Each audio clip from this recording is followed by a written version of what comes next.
do you select your materials? You know, I'm opportunistic. So I mean, it depends on whether it's smaller scale or larger scale, but I'll go to Hobby Lobby and just, you know, despite my political leanings, it takes a lot. But I'll go and I'll just roam up and down the aisles and I think, oh, that'll work, you know, and I love the scale of this floral wire.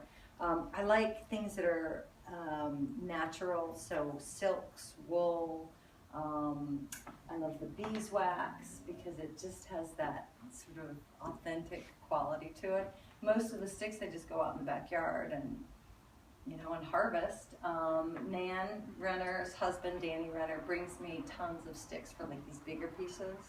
But I mean, like I'll go to IKEA and look through the floral things and find what's cheap, and you know, I'm just opportunistic. This piece over here was made of dolphin bones, so that was a kind of a interesting story. I was waiting.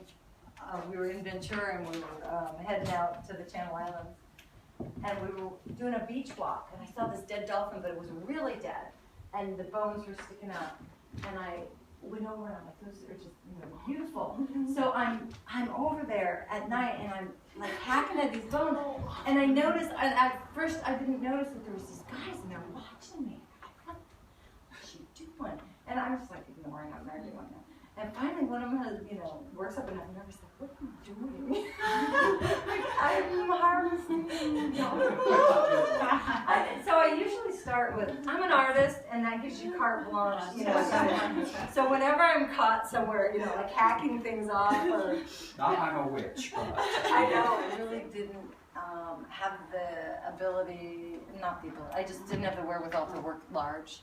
And so I could always find time to do drawings. And, you know, I had a lot of conflict, internal conflict about being a mother. It was fantastic, but it's a lot of, it's a, yes. I mean, it's a lot of work. It's a constant, you know, psychic drain. It's, you know, it's the best of times, it's the worst of times. And as an artist, you feel disconnected from your soul an awful lot, because you're doing laundry and making macaroni and cheese and wiping up and, you know, all of that. So I always found time to do drawing, and that was what kept me connected to myself. And I feel like that has served me really well, because my children are adults now, and I never had that, you know, empty, you know, I never felt completely disconnected from myself. So these were me working through, you know, different issues. Like when you have this is all four of us, you know, it feels like you have four hearts. You know, it's like, how do you balance? How do you carry? How do you carry, and how do you balance these four hearts at the same time? You know, it's also, I love to work with the physicality. So if there's something going wrong with my body, instead of thinking, you know, oh, I've got back pain, you know, what's going on, you know, what should I do about it? I draw, and the drawings often inform me. So, you know, like this one is about balance, and this one is about, you know, supporting your own heart. And, you know, my yogini, when I was doing yoga, she would always say, Stephanie, stop running around with your tail out. And so I was just like, that was this beautiful image of, if you can pull your tail in, you know, and wrap it around your core, it's a way of support, which is both metaphorical and, you know, tomorrow night. Oh, wow. So you'll have to come down. I would love to. Mike's just been telling me for ages. Yes, he's like, you they're should doing check it out, good because they stuff. do some First fun Friday shows. in November. Yeah. All the studios are free. Excellent. Because I like to do, see that boat that's knit? I like to do really big forms.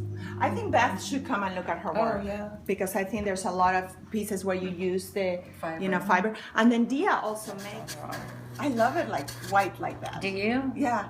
I think the drawing is perfect as it is. Really? In my taste, I wouldn't touch it. But what were you saying about bones? Well, my work always comes back to this life and death rubbing up against each other. And I think it's because when I was 9, my father died. And so that's a primal wound that you just don't get over. You can't work around that. And so, you know, as a kid, I remember thinking, everybody's walking around like things are okay. And, you know, nothing's okay. And it was that it was like this unbearable vulnerability that I had to figure out a way to live with. Mm-hmm. And so through counseling, through art, you know, that's what this is about. It's about me making love, loss, vulnerability bearable, you know. So that's why there's bones, because there's always death. And yet we have to throw in fully to live wholeheartly. And I think that when I had my kids, that was when I really hit that wall, because you have no choice. You're fully in. You have kids, you are all fully committed, and yet there's still that, you know, crushing loss, the potential for loss, you know, and we all, you know, we're all going to experience it one way or the other. So that's what the art is about. It's kind of a meditation on living wholeheartedly despite vulnerability. It's a metaphor for our body. We get into our body and we think everything's going to be just fine. And the fact of the matter is, you know, our bodies are going to fall apart, and we're going to suffer all kinds of things. And so that's why it's a boat that doesn't float.